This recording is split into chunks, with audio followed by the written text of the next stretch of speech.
Application Security Weekly delivers interviews and news from the worlds of AppSec, DevOps, and all the other ways people find and fix software flaws. Join us as we explore how the latest news highlights modern security practices or reminds us of the missing ones. We also bring insights from interviews on topics from training to threat model, from open source tools to cloud-native techniques, plus an occasional reference from new wave to synthwave. Find us at securityweekly.com/subscribe or look for Application Security Weekly wherever you pick your podcasts. Welcome back to Enterprise Security Weekly. Quick announcement here. You can follow Security Weekly Productions on LinkedIn for exclusive show clips, insights, and updates across our organization. Stay connected with our hosts and fellow community members and join the conversation that's shaping the future of cybersecurity. And now for the Enterprise Security Weekly news. You can check out securityweekly.com/364 if you want to follow along as we go through the news, or for links to the articles that we're covering. As usual, we've got a bunch. We don't always get to them all, and I think today we're just a little north of 30, but got some really interesting stuff to talk about today. All right, and so back to a bunch of fundings. I think we had one funding last week or something like that. We didn't have a whole lot going on, but we've got a few this week. A lot of AI. I think the first one here is transcends $40 million Series B to fix privacy for the enterprise. I love these statements. It's like, thank goodness that's solved. Like, it seems a bit premature. Like, you're hoping to fix stuff for maybe 100 companies before you get acquired by somebody else. I don't know about fixing privacy for the whole enterprise. Like, that's a bit of a reach with that first statement. we have to convince end users that privacy is as big of a problem as security thinks it is. That's the first issue they have to tackle. And it helps to have something like GDPR to help them help convince them, by making them pay expensive fines and stuff. It certainly does. And GDPR has helped in other parts of the world, and other geographically focused laws and regulations have helped, but not as much in the US. Yeah. Except for California. But I think that GDPR, its own country. It's off on its own. In a lot of ways. I think privacy has become an emerging concern. Of course, over the past 4 or 5 years, and with Google being made an example out of for violating GDPR and getting like $1 billion fine by the European Union, that's definitely acts as an impetus for people to get serious about privacy. But also with generative AI and employees leaking sensitive data to ChatGPT and leading to things like the Samsung breach and those types of examples where you have big enterprises that seemingly should have strong security teams and strong data governance around Gen AI use.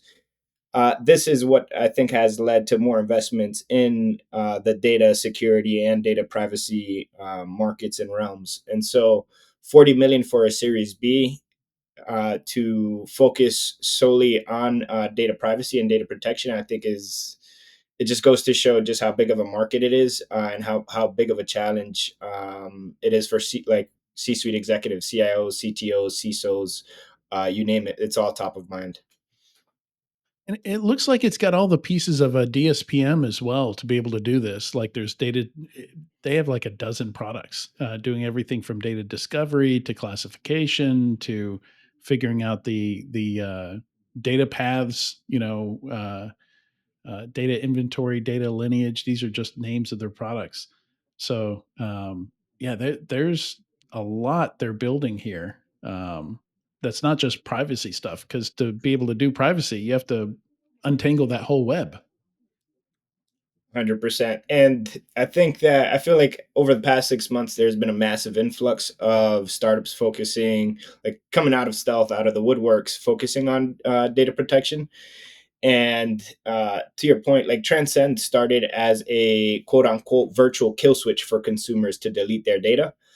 And now it's offering like DLP and DSPM like capabilities. I guess it goes to show how big of a need it is, and the fundraising is a validation that there potentially is a market here, and they do have customers. And another thing to note in the DSPM world, there have been like 6 DSPM acquisitions, with CrowdStrike acquiring Flow. Palo Alto has also made a DSPM acquisition, and like many acquisitions in the DSPM space. So it's an interesting category. It's I sometimes get whiplash just Yeah, trying to keep track. and it's like the sixth iteration of data security products, right? Like we've had so many that like in the lab it worked fine, but as soon as you presented it with the chaos and scale of large enterprise, it just fell apart and became unmanageable. And when I was an industry analyst, that was something you'd often see in my slide decks when I do webinars and stuff like that. Data was always like the last thing I thought that we were going to tackle because it is so hard.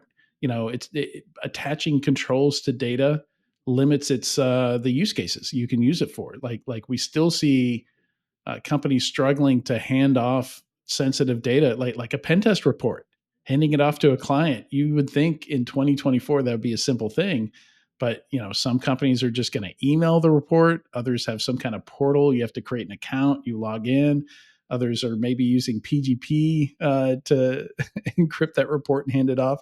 Like something as simple as exchanging a PDF or a Word document or however they're delivering that report. Some pen test companies have their own software portal now, and you just log in. There is no PDF report unless you want to export it or print it or something.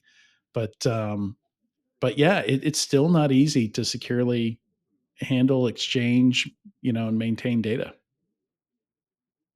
And I think it's interesting because maybe a year and a half, 2 years ago, DSPM, it was one of the things that was in every one of our show notes, right? There were a lot of stories about it, vendors coming up and interest in it. And it sort of was a flash in the pan as its own unique category or acronym. And I wonder what that means. If people are like, okay, finally, we realize the importance of it, or it goes back to what you were saying, Adrian, that we've had so many iterations of data security and so many iterations of product categories throughout the years, which didn't work as either intended or didn't work with the way that enterprises worked. Yep. Moving on, Lumos is very excited about their Series B. I don't know if you've clicked that link, but that is the largest font size I have ever seen in a press release. It's all about accessibility, and well, they're but also it's like if you raise, I don't know about accessibility. I couldn't read it until I backed up. I had to go backwards. It's for their grandmothers. No, but I think I would also be excited if I just came off of raising 35 million, right? And so it's more so like a graphic design or user experience decision that they probably need to go back to the drawing board and figure out how their things scale and all the different pixels in those types of decisions. But all things considered, raising 35 mil from like Scale Venture Partners and Anderson Horowitz, like I would be thrilled to the gills to be moving on to the next phase of the company, so which is their Series B. So kudos to them. Just 2 years after they came out of stealth too. Yeah, not bad. What's that bring their total funding up to? Do we have a figure? I don't know if they mentioned total funding here. I can look it up though. Copy. Let's say 5 to 8 for their seed. I would assume they're around 40 total in funding. But another thing to note, some of their customers are Pinterest, MongoDB, and GitHub. And similarly to our guest who we just had on, Will from AKA Identity, they're tackling the identity space. From reading through the press release, they're looking to create a unified access graph that plugs into different SaaS applications, identity management applications. So like you have your IDPs like Azure Active Directory, now Entra ID, Okta, etc. And so they're plugging into all of these identity sources and looking to provide a unified source of truth. Um, which it seems like Okta is doing trying to do the same thing, and there's many identity players striving to do the same thing, and it'll be interesting to see how this intersection matures, I would say. But Well, it's not just yeah, Yeah, it's identity. It's 65 total. Their Series A was 30 million, okay, led 65 by total. Wow, A16Z. wow. yeah, Sorry, we're not Katie, go just ahead. talking about identity here. We're talking about the intersection of identity, asset management in general, SSPM, ASPM, DSPM.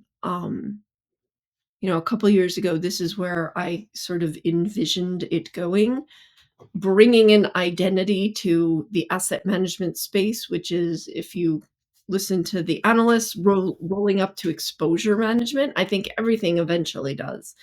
Um, so the way, if you're looking at the very large press release, the way they appear to be doing it is exactly how the industry has been going over the last couple of years. It's a hot space. I mean, there are no shortage of companies who are doing this. There are some really, as they allude to in their press release with their giant elephant graphic, there are some elephants in the room who are 100% going to come in and smash some of the smaller players if they're not careful, because again, the integration model is there, and the bigger players have the ability to scoop up some of these smaller players, whether it's Lumos or the myriad other players. I think we're going to see a huge convergence in this space sooner rather than later. Yeah, it's interesting because these guys don't really talk about themselves as a security product, but clearly, a lot of this is, touches on security. So they've got a whole SaaS management section that kind of overlaps with SSPM and SaaS security products as well. And Yeah. now, thanks to the interview we just did with Will Lin, I know that CIEM is pronounced Kim, which they also Or do. at least it was last hour. Yeah. Yeah, it was. I'd never heard anybody pronounce the acronym. So when he said Kim, I was like, "What is he talking about?" And then he said, spelled out the acronym. I was like, I've seen that. I know that. Yeah, I usually stay away from Kim. My mind goes to spelling it out, CIM. Yeah, Because Kim, you could spell, if you don't know, if you've never seen the acronym before, you I could reach go a for a million K, different right? ways. I Exactly. think of like some Um, kind of key management, right?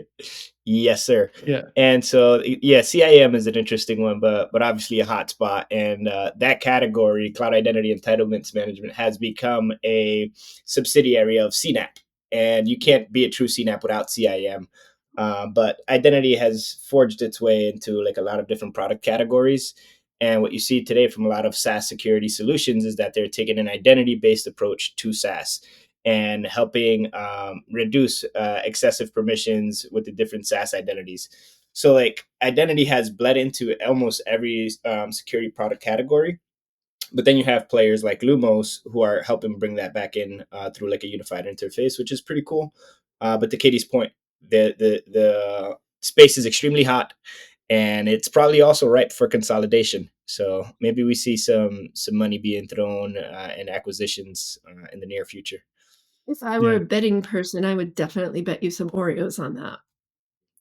I love Some Oreos. Oreos. Okay. Uh,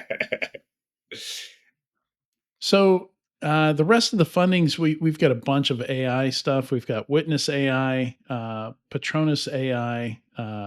So Witness AI is all about AI safety, privacy, governance, security, kind of boiling the ocean there. Detecting LLM mistakes at scale is Patronus AI. B4 AI, which is spelled large letter B, FORE AI, is another one in here that I haven't dug too deep into yet. And So, then Avalon comes out of stealth doing AI powered cloud security. And then finally, Zendata, $2 million. That's got to be a seed for AI governance and data privacy with a no code platform. So just all over the place with this stuff. I just wanted to say those all together and also give Darwin a shout out for his newsletter because this week a lot of stuff came from the TCP newsletter. So maybe just say something real quick about your newsletter where people can sign up for it. And I don't know if you had anything to say about uh, any of these other fundings before we move along. Hi, Mom. I'm famous. No, so I write the Cybersecurity Pulse newsletter where I just keep up to date with the latest innovation in the security product space. So if there are any new vendors coming out in the space tackling like novel problems with novel solutions, so like AI security, I cover those. And whenever any of large incumbents release new features, like let's say Okta or Wiz or and this past week, Lacework just released a security service edge product. Then I'll cover that as well. And I just have a weekly roundup. And it's specifically tailored for like product builders. So product managers, founders of startups, and marketing folks. And the newsletter is called the Cybersecurity Pulse. And yeah, you could find it on Substack. So thanks for the plug, Adrian. Yeah, and usually you want to stay away from acronym collisions like TCP, but that's exactly how I remember what it's called. Is the fact that transmission control protocol is like baked into my brain, so that's how I remember the name of it. and it's 100% a play on TCP, UDP, and transmission control protocol. But I'm still trying to find a way to add IP to it. So it could be TCP IP. I haven't found a way to creatively add that in, but 100% was intentional. Nice. Katie, and if you can't remember what we're talking about, because we talk a lot, it's also in his bio on the show notes. Oh, yeah. Thank you, Katie. Excellent.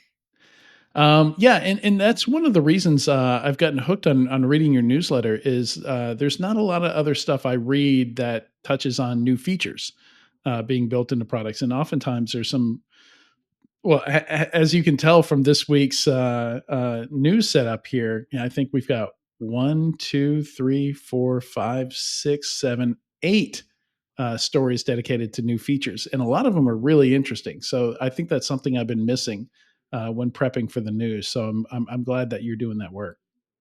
Thank you. And a lot of product development and new features that you see in the market today are driven by emerging threats and different attacker tactics and techniques. And so if you reverse engineer these new features that are coming out, they're usually solving problems that are fairly prevalent and worthy of solving. So like Dashlane nudges, which is a Slack notification feature that nudges identity admin to go and fix something.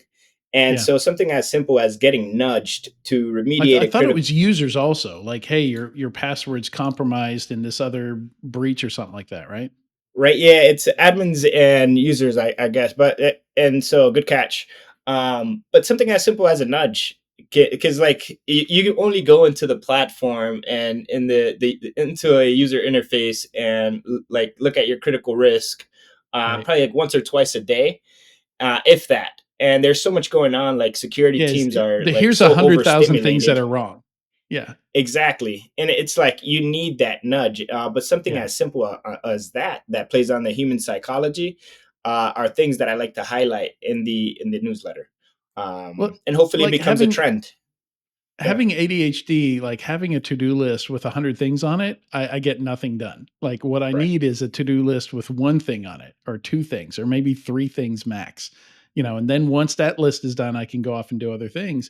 And I think it's even if you don't have ADHD, like it's difficult to look at a dashboard that tells you you have a 250,000 things that are critical and get anything done out of that. Right. So I like that. It's just that, it's going to nudge you like, hey, this one thing is really important. You should do something about it. 100%. A lot of times you just land, let's say you first hook up a Synapse solution. And then as it runs all of its scans, you probably have, I don't know, 100,000 vulns, depending on the scale and the size of the enterprise.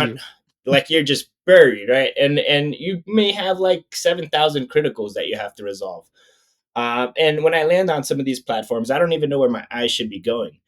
And so it's so bad. But if you get like a digestible report and like a daily report that these are your top 5 risks and you should be remediating them ASAP, and you could also configure how annoying do you want this bot to be, like things like that. That type of hand holding for the user is extremely valuable. We always talk about that last mile effort in security. Like products are so good at surfacing and detecting things, but we really lack in remediation.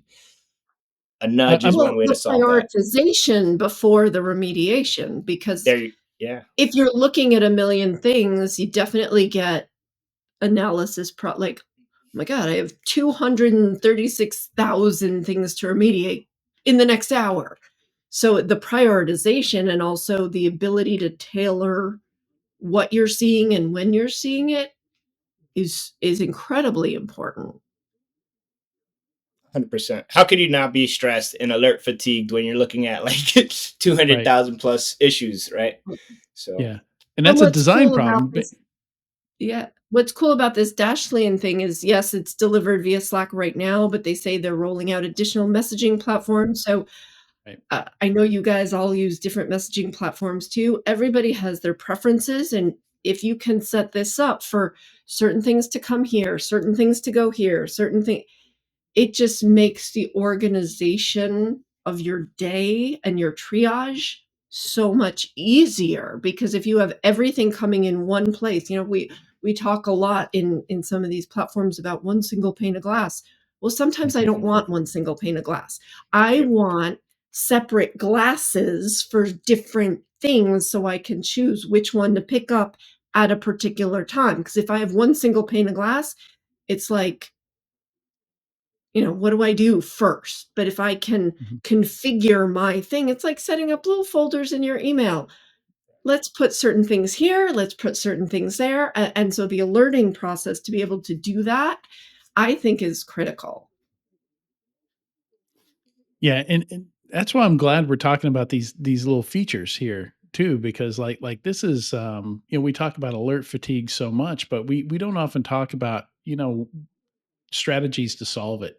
And as a product manager, Darwin, I now expect you to design a slider labeled annoyance that you can move up and down. Yeah, Every every I need to product see does that it. in a product at some point. it's some people have so much going on. You see this in C suites a lot. Like they do not care if you ping them 7 times to remind them. They're like, they literally ask you to please bother me, please annoy me so that I Yeah. can get this thing done. And then there are others who are like, let's say, like a director level security person who does not want to be bothered at all so that they can focus on certain things and whatever. Like that, having an annoyance slider, I think would be fairly practical. What factors go into like when you're shifting that slider and things of that nature? That would probably be, so I'd have to work with like a data scientist or some mathematic person, but it'd be a funny feature to have, I think. That would be. Yeah. Any of these other features you wanna talk about a bit, or any of those AI startups we had there? So on the AI startup front, I'm noticing a huge trend on AI startups. Usually, when you peek under the hood, they're just DLP or data security startups, and it's like these AI models are only as good as the data that you train it on, and you have to watch out for model poisoning and different database attacks. So I get it, but there is one startup, Nightfall AI, which released like they titled the product Firewall for AI. But when Mhm. I went and looked at the capabilities of the product, it was a DLP solution. It's not blocking traffic or managing traffic to a, let's say, a Kubernetes cluster, which is hosting an AI application. Yeah, it's a It bad is metaphor. right. It's that one. That is why I titled my last newsletter, "Don't AI My Firewall." Yeah, right. Because there's just some in with go to market teams and marketing teams, like it it's a bit of a stigma that that marketers and security carry, because they sometimes name products, or just I wouldn't even know how to phrase it, but there's a disconnect there. And let's say I am a CISO and I truly want a firewall solution for all of my AI applications, and I go and click on this thing and find out it's a DLP solution. I will probably never look to buy any solution from this company. And so I think that naming things accurately is extremely important. And so that's why I harped on Nightfall on my latest issue. Yeah, and it's funny because AI for your firewalls is a thing. Palo Alto does have a product that is like this AI conversational layer, on top of their panorama, like their different firewall orchestration products. So yeah, Right. I feel like that was my whole. I don't know about you, Katie, but I felt like that was the most important part of my job as an analyst, was to figure out what the heck these marketing folks are trying to say and translating it for clients and the general It's public. become such a big problem, and part of it is driven by marketers who want to make sure they're being measured on a number of things, including how many times do they come into search, come up in searches, how many people come to the Mhm. website, how long do people spend on the website, do they fill out a demo form, do they actually go through the, there are so many things marketers are measured on, that they're trying really, really hard to make sure they're using all of the terms that, problem number 2, the analysts create, because analysts are creating terms sometimes just to create a category and therefore drive interest and increase revenue, sometimes because there's a natural evolution, sometimes because it sounds cool, right? So we've got the vendor marketers, then we've got the analyst firms driving those terms, and then we've got the security media who is proliferating those terms. So I don't want to, well, I mean, I work on a marketing team, so I'm not going to bash marketing teams solely. I was an analyst, so I can't really bash them ever. And I've written for media, so there we go. So we're all at fault, meaning me. But the problem is multifold, and it's really, I don't know a clear way out, because everybody is Yeah, being driven by these metrics that are put upon them that don't necessarily right. translate to Well, business improvement. it's Sometimes they translate to new revenue, but they don't necessarily translate to efficacy of product. And those are two it's interesting very because different things. What a rant. my I partner's love in it. HPC. So she's in the tech world. She works for a data analytics company, and she went to RSA, and actually looking to potentially sell to, or talk to companies about the product her startup makes, which would anybody dealing with a lot of data would be interested in it. But when she hit the expo floor, her experience was interesting because she said, like, everybody sounds the same. Everybody's using the same words or saying the same thing. Like none of these booths say what they do, which is apparently a big change. So I thought that was very interesting coming because she's been going to conferences, like some of the supercomputing conferences, HPC stuff, like every year for decades, like me, and or almost decades. We're not quite that old, but I thought it was interesting that was a big shock for her. Whereas, we kind of we're talking about we're not sure how to get out of doing this. Apparently, it's not a problem for in other industries. It's something maybe somewhat unique to us. It's definitely a problem. I don't know if it's unique to cybersecurity, but it is a massive problem in cybersecurity. So much so that when I've been going to conferences over the past few years, if I'm talking to someone, or if I'm at a booth, if I'm at a vendor and I'm at a booth and people come up, one of the questions is usually, what is your version of, insert acronym, insert industry term here. And so then you have to explain, our version of firewalls, our version of data security, our version of Keem, whatever it is. Yeah. Everybody has a different version, that's in air quotes. And that's not how categories actually work in the real world.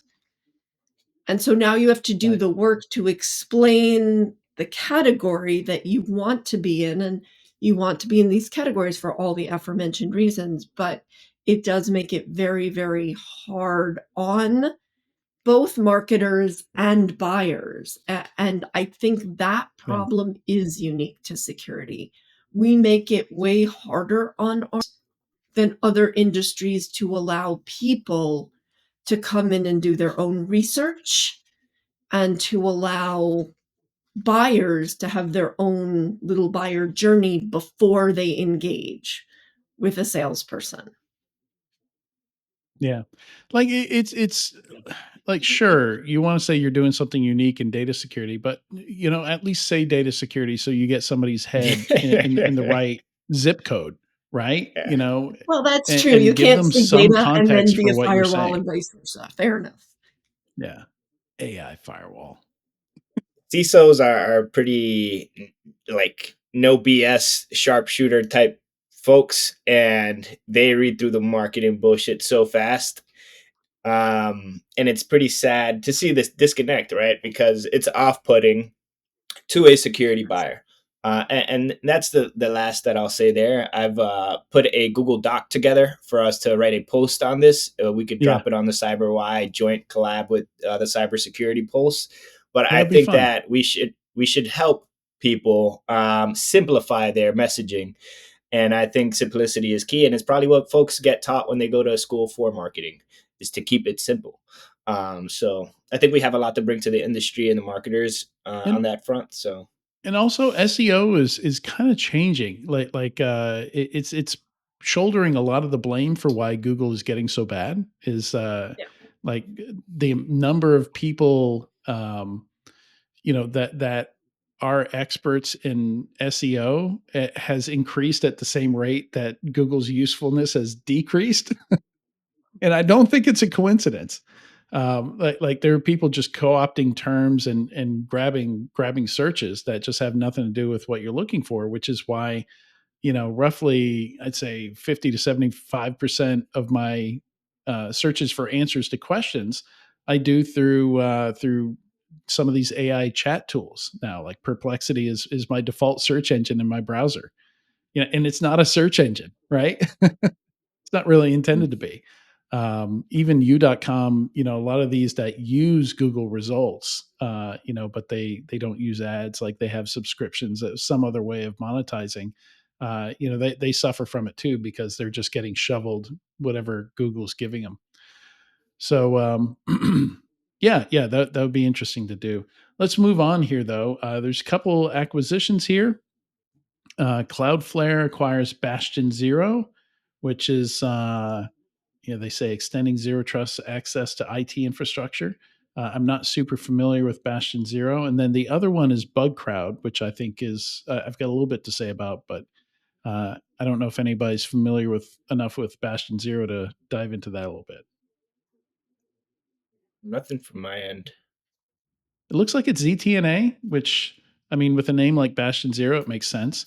See, giving you secure access to something without publishing it on the public internet fairly well. I had thought that Cloudflare already had ZTNA because they've been like a SASE contender for a while, and that is one of the key ingredients of SASE is ZTNA.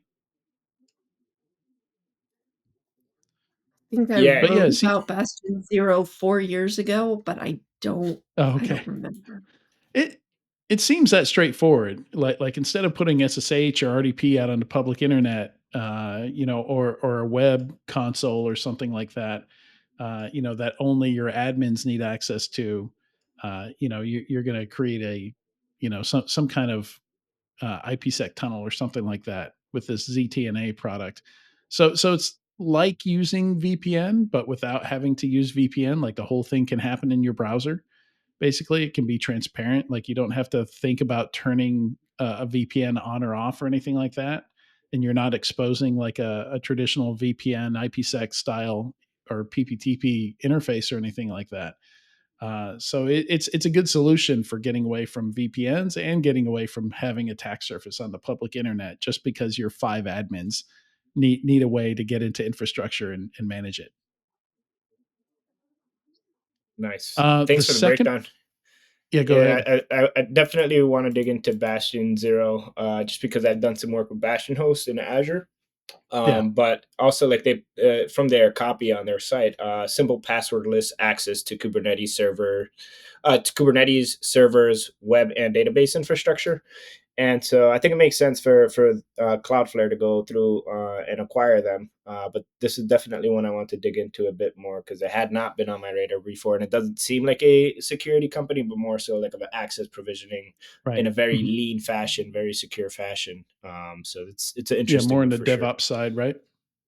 Mhm. Yeah. But doesn't access provisioning, isn't that sort of like identity? Like, yeah, shouldn't it be a security thing or at least a dotted line? There's Product some overlap. look, things can be more than one thing. Things can be more than one, okay? Like you don't have to pick Sure. just one bucket. I like chocolate and vanilla ice cream. There we go. Yeah, what is it? Exactly. Neapolitan? You get the strawberry, vanilla, and chocolate. You don't have to choose.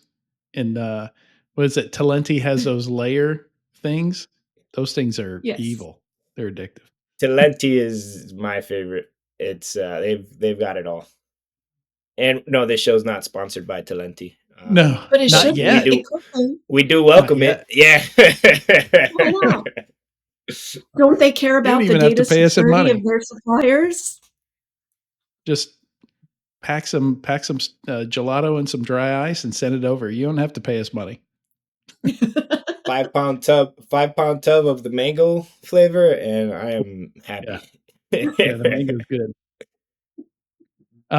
So we got our second acquisition here is Bugcrowd, which I remember when they partnered with Bit Discovery before Tenable acquired Bit Discovery, and they had kind of like an attack surface management offering, that was augmented by their crowd.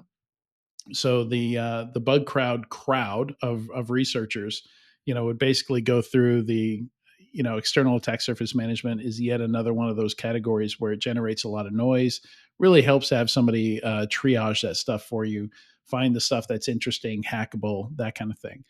And yeah, so Bugcrowd just raised a ton of money to do acquisitions with, and it looks like this is the first one of those, and it makes a lot of sense for them to have an ASM product internally, which I think is from everything I've seen is what Informer does. 100%. Not much more to add to that other than it's an extremely synergistic acquisition. And with Yeah. Bugcrowd's community of security researchers who are usually performing external pen tests on Bugcrowd's companies or customers, it makes sense to marry those insights with something like an attack surface manager to either like streamline things or help validate the findings from the ASM. There's a lot that can Mhm. happen there. So it's a very synergistic acquisition. And to I, your point, I think Bugcrowd raised over 100 mil like a couple months ago. So kudos to them. And Casey Ellis, who's a very good friend of the podcast. So and it's if I'm not mistaken, I think it's the first time they pick up some actual technology, security technology. Like they do have a product in that the portal that you use to triage manage the bugs found by researchers is technology, and there's some technology that makes that run. But I think it's the first actual like security product that they now own within Bugcrowd, if that makes sense. I think that's true. Like Over they the don't have their own past seven or scanning so, tooling, yeah, right? no, over the past 7 or so years, I haven't seen them have like or even acquire a product or like pick up some new technology. So this might be them like differentiating from the hacker ones of the world and moving in a little bit of a new direction. So I want to see what they have up their sleeves. This will be interesting. Yeah, and another interesting thing, I don't know what the 3 reasons are because it's Regwald, but apparently Synopsys is spinning out its app security business, which it spent a while building up through acquisition. And Synopsys has one of the more complete appsec platforms and portfolios. But Synopsys is like a chip design company, so I guess it makes sense that they spin this out. Does that make sense to you Well, guys? originally they were, and apparently, Well, they're I still am doing. registered here because I have the full article. But yeah, Oh, so okay. Synopsys started as a consolidator in the electronic design automation space in 1986, apparently. But they merged or evolved and acquired companies, including Coverity, and created its own business unit called the Software Integrity Group. So the 3 reasons stated in this Tech Target article are, so Synopsys is spinning off the entire SIG. One, it's becoming a drag on the business. So I guess it's obviously not performing up to expectations. 2, AI is boosting EDA, so their initial core business is getting more traction because of AI. And then 3, they list executive leadership changes. So Yeah, and Yeah, I was going to say it's not too unlike Help Systems, which was an AS400 software company, that got acquired by a PE firm, and they decided they were going to go into cybersecurity, and all of a sudden you have these 2 completely unrelated things under the same roof, which is why yeah. they rebranded as Fortra a couple years back. And the acquirers have a little more vested interest in AppSec. And so it makes sense because Synopsys was playing in the AppSec, DevOps, DevSecOps, if you believe in that space, for a long time, but it wasn't the core of their business. And that is definitely a growing area, one that I am now having to pay a lot more attention to. And, so a company more dedicated to it versus, trying to stitch 2 things together, like Neapolitan ice cream with the strawberry in the middle. It just makes more sense to put it under a group that really focuses on, the AppSec, DevSecOps space. Yeah. And another thing to add here, Synopsys during their AppSec run acquired 13 different AppSec vendors from 2014 to 2023. And one of the acquirers is a PE firm, Francisco Partners. Some of their portfolio companies include Beyond Trust, Barracuda, LastPass, New Relic, Redis, Sectigo, and many others. And so it fits very nicely within their portfolio. And they have that experience of acquiring security companies. It doesn't come out of the blue, but they're also not like a Tomo Bravo, where they have a very well defined security portfolio where everything ties in together. But this is maybe they're headed in that direction. So this is very interesting for sure. Yeah, I mean, they definitely have a vested interest in the space with the check Mhm. marks and the Yeah. Vericodes, etc., in their portfolio. So, I mean, it definitely says a lot of good things about the AppSec space. So, 2 Yeah. thumbs up from me.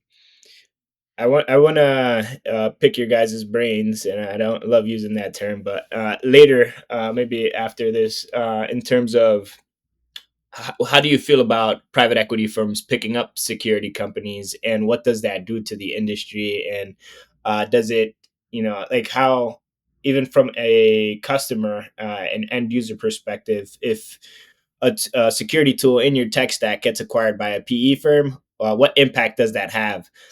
Similar to like how Splunk was acquired by Cisco, and it's leading to some ripple effects there. What Mhm. happens when a PE firm scoops up a security vendor, which you're a customer of? I think that's something that hasn't necessarily been covered too much, but an interesting intersection.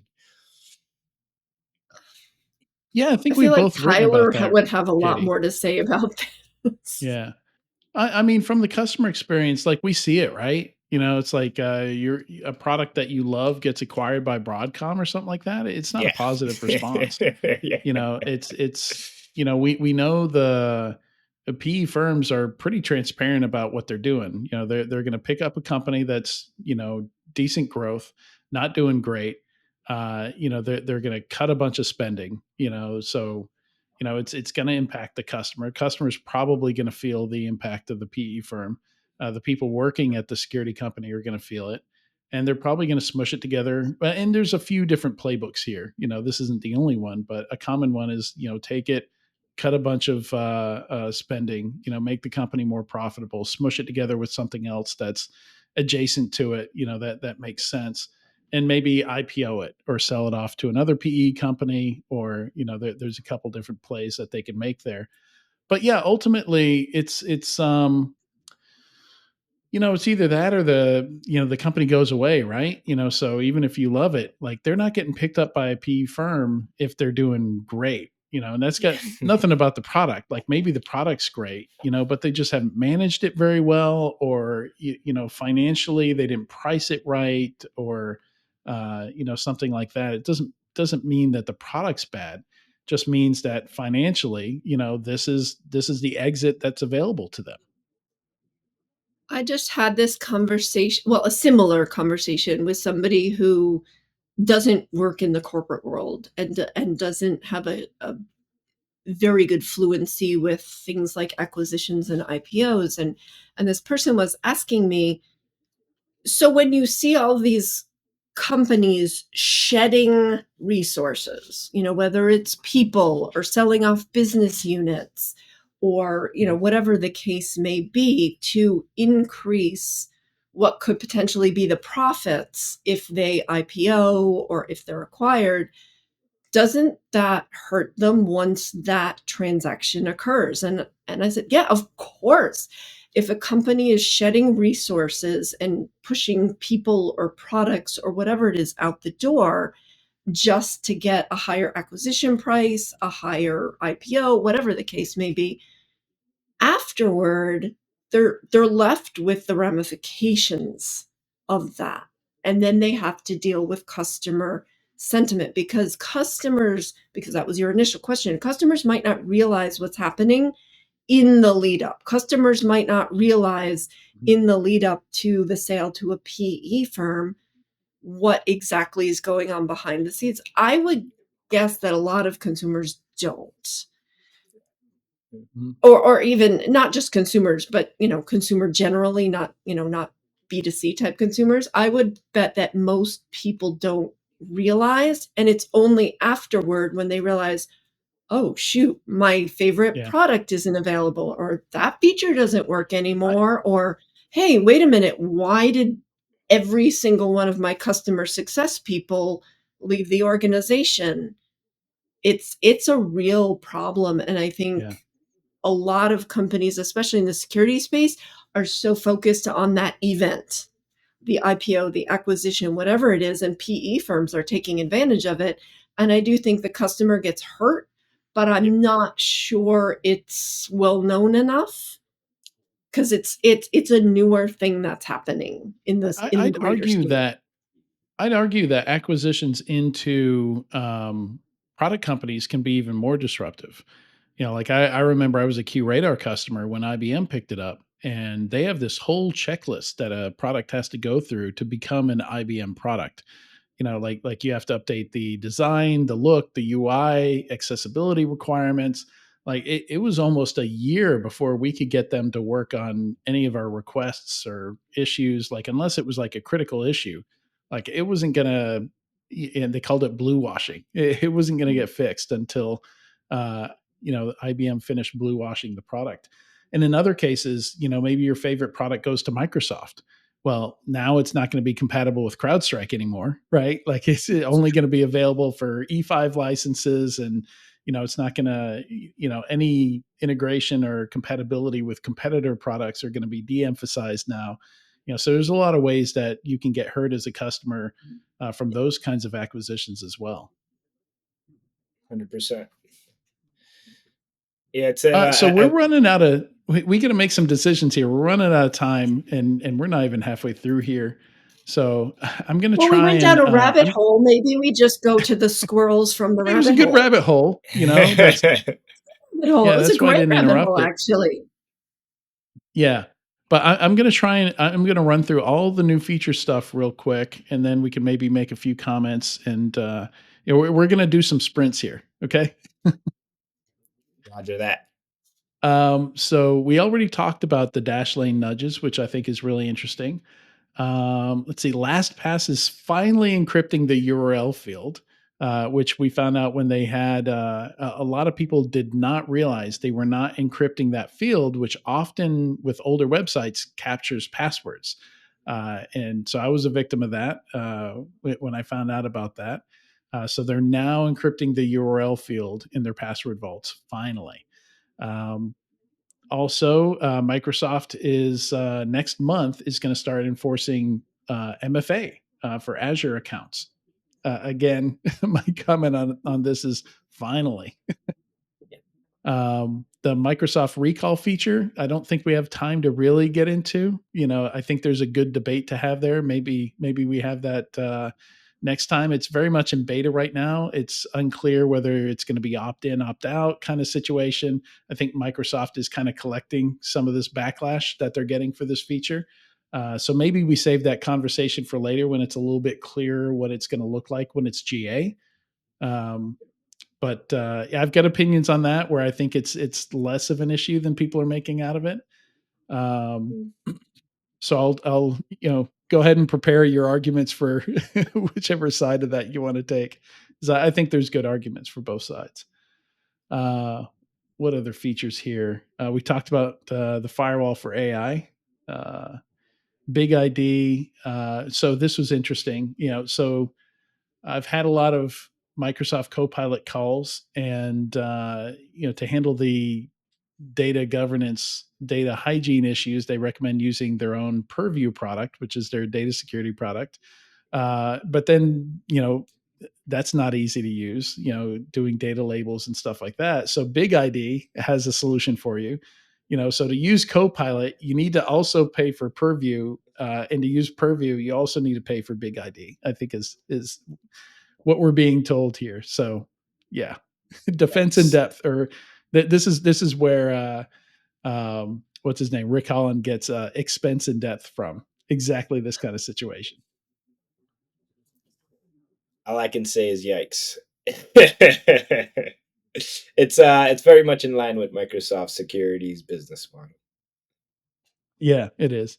Yes. PagerDuty gets AI and automation capabilities. Very cool. I think a lot of those things like PagerDuty, like you wouldn't get all that excited about, but it's so core in a lot of organizations. Like some of these small features can be a big deal for some of those teams in terms of amount of time it takes up for them and workflow.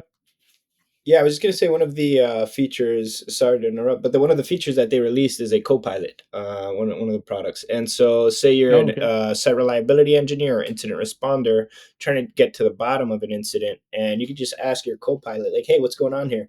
It provides you a debrief and like the severity and all that things of that nature. I think that's very helpful in lessening dwell time and things of that nature. So. Shout out to PagerDuty. They're loved by many in the security community, and it's becoming the status quo, kind of like the table stakes, to have a Copilot for your security solution, or just any solution. So this is cool. Yep, absolutely. And the last feature here that we've got in our list of, I think, 8 features is Huntress, adding active remediation and Mac OS coverage to its EDR solution. And speaking of acquisitions that go to Microsoft, they picked up a company called Hexadite, which I think was the first and only company I recall doing automated remediation of malware. So it's not just removing the malware, right? Like it's the fact that they know everything the piece of malware did since it came on the system, and it's more like an undo button. So if that malware did damage, you're not just going to rip out the malware, kill the process, delete the executable. You're also going to undo the registry changes that were made, undo the scheduled tasks, undo, whatever else, maybe delete the dumped creds, if it used Mimikatz or something like that. Wow. So yeah, I think this is interesting, and I think it's easier to sell on endpoints. But as I mentioned in the intro, this was kind of a theme that I was seeing at RSA this year. Is vendors seem to think that buyers are ready to automate remediation, to automatically kill, shut down accounts, disable accounts, isolate machines, all the kinds of stuff that you do when an attack is underway. And I'm kind of waiting to see if that's true or not, because we saw a lot of guardrail type stuff come out 5 years ago, and buyers said, "Heck no! Like I am not comfortable with that at all." Yeah. And so I'm interested to see if enough has changed, if ransomware is hurting enough people that they're like, okay, even if it gets it wrong 10% of the time, maybe it's worth it. I don't know. Auto remediation is a hairy one, and since we're short on time, I'll stay away from it. But to your point, 5 years ago, everyone was like, "Hell no, we're not auto remediating these CSPM findings," because then I'll Yeah. have my network and infrastructure and application teams yelling at me because their production app is now down because I shut down this port or whatever. Yep. The implications for auto remediations are not always known, and that's one of the main reasons why it's always been a hell no. But maybe there's more appetite for it now that AI is more accurate, and we'll see. Which is Yeah. which I kind of have a takes us lot to say to too. I think everybody wants to see an auto remediation capability with the yeah, caveat that they can toggle that switch to review first, hmm, yeah, human in the right. loop. Yeah. which Still is put That's a a not very human. auto good point. remediation if there's a human in the loop, Right. but okay. So I that love takes us to story it. number. Yeah, and there's a lot of products out there, right? Like with this capability, and everybody uses the capabilities right up to fully automating it, but almost you find almost no one actually pushes that button and takes it to that final step. Which takes us to story number 26, because this is so Brandon Dixon is talking about using Sentinel and Copilot for security. And I love this post because it's more of a tutorial, than an explanation, a press release about a product or something like that. He actually walks through some use cases. But what makes it interesting is everything it looks like your default SOAR use case, right? He's gathering extra information for a phishing. Somebody reported phishing, and it's just going out gathering the information. So yeah, I'm not sure that it's that big of an innovation, and it is kind of saying something about the state of automation, in that he's still not making any production changes or anything with this. It's just preparing the responder, right? Like going out and prefetching all that context and information that the IR folks need, or the SOC team needs. Yeah, context is everything when you're responding to an incident or triaging an alert. And it's from what it seems like, they're using Copilot and then also Azure Logic apps to go and perform those SOAR types of enrichments, Yeah. which is, to be honest, not all that cool. And I think hints at the fact that like we're still very early as it relates What? to actual value to analysts as it relates to AI powered socks. So I think what he's saying is cool here is, look, you didn't have to you didn't have to write Python for your SOAR to make this happen. Yeah. You were able to say it in just natural language.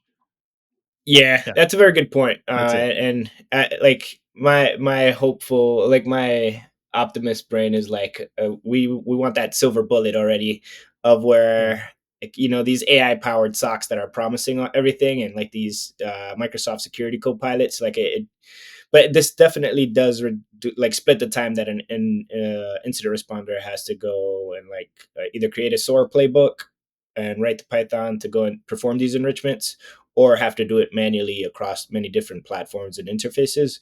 So this is cool, showing it in practice step by step with the screenshots, very prescriptively for an enterprise user to go ahead and yeah, replicate this in their environment. So kudos to Brandon. And then to the vendors, I would love to see more of this and actually have it automated and streamlined for the end user. So yeah. All right, to bring us to the squirrel stories, there's 3 more stories I'm going to mention, and all 3 have nothing to do with cybersecurity. This is kind of my philosophy about keeping up with general tech trends and enterprise trends is important for security people. So number 27 is a great Substack I found where every 6 months or so he publishes something that says, "Hey, go play with these tools to get a good feel and understanding of where AI is right now because it's advancing so fast." So he links to a few things. Most of them are free. He's like, go generate an AI generated song with this. Go watch this video and see how natural this AI voice is sounding versus what it used to. Like there's an NPR level, can read stories like you would hear in NPR, like that level of quality of voice. So I think that's really cool, because it's hard to keep up with all the AI stories, all the stuff happening. So it's nice to have this roundup where it's not just telling you, it's saying, hey, go here and do this yourself, so you can fully appreciate like what's going on, where it is, and what it can't do, right? And then continuing from that, story number 30 is from CB Insights. You do have to, it is reg walled. I went ahead and downloaded it and gave them some information. But it's a great review of different trends in enterprise tech, and very well put together, very interesting stuff. I recommend that one. And then the last big trend here is the new Microsoft Copilot PCs. So Microsoft teamed up. Well, it's so funny because they partnered with Intel on this idea that they're going to run some of these large language models locally. But then, if you look at all the new Copilot laptops, Copilot branded laptops, none of them are running Intel. It's all Snapdragon. So they're going the ARM route, going away from x86 into the world of ARM with these Copilot PCs. So it almost seems like a contradiction. I'm not sure exactly what's happening with that, but for these new like local models, like there's I think it's 40. Is it teraflops? Is that the measurement? Something like that. Uh, they have some specific measurement where, like, if you want to be able to use uh, local AI, you've got to be better than, above this bar. Yeah, 45 tops. Sorry, 45 trillion it's 40 trillion operations per second for Windows to allow you to do this. And these Snapdragons have something like 45. Wow. Yeah, that's insane. Like 45 trillion per second. It's a lot. Yeah.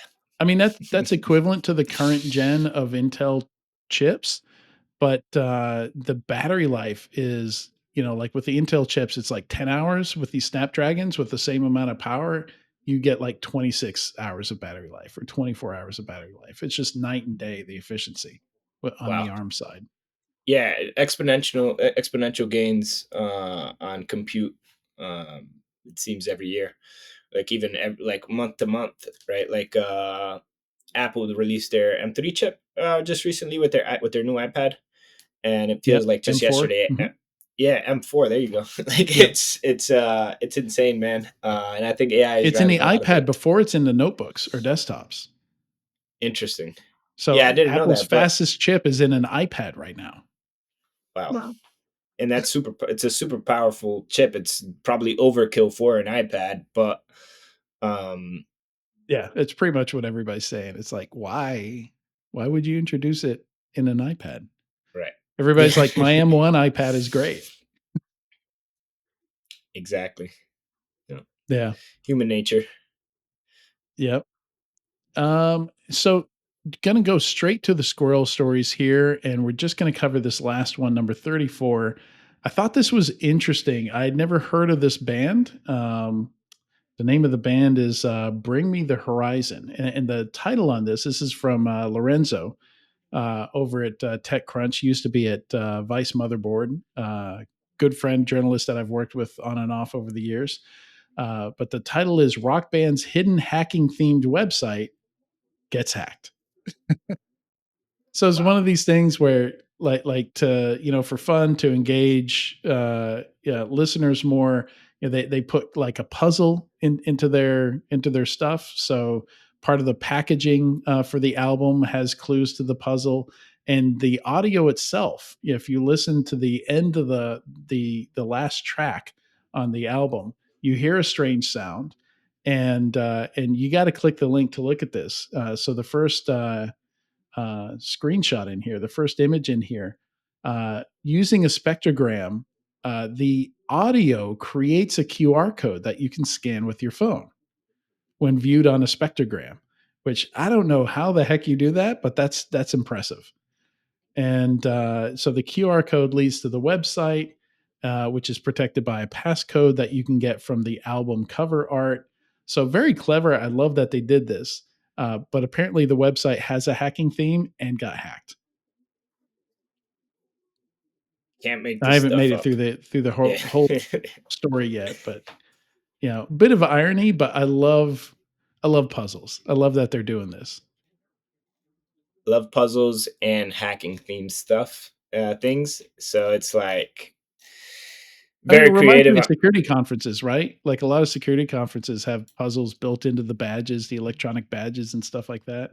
Yeah, and also DEF CON, some groups have little like RGB badges that you have to like decode it. You get a URL from it, and then like that there's like 5-stage puzzles, and then it leads you to like this super cool party at the top of like Hard Rock Cafe with like a bowling alley and all this crazy stuff that I've that's neat. seen. And so it's very much in line with the hacker community. I wonder if any of these artists, like the band, has been in the security space, because like what would lead them to do this, Yeah, I don't know. It would be interesting if they hired somebody to put this together, because there are people who will put together these puzzles for you. You can hire to come up with this stuff.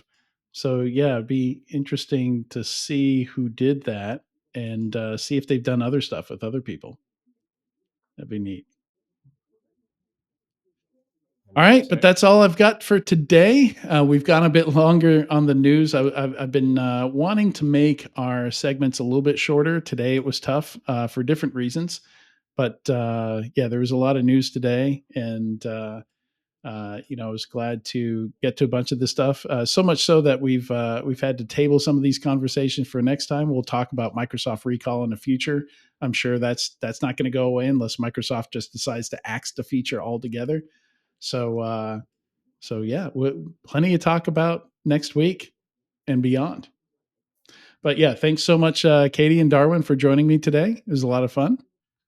It's been a pleasure, and always super fun to link up. It seems like the RSA lull is finally over with, and there's been a lot of action in this space. So looking forward to next week as well. Yeah, for sure. Yeah, and big thanks to everyone watching or listening to this week's episode of Enterprise Security Weekly. We will be back next week. And after you're hearing this, we do have 3 executive interviews from RSA coming up.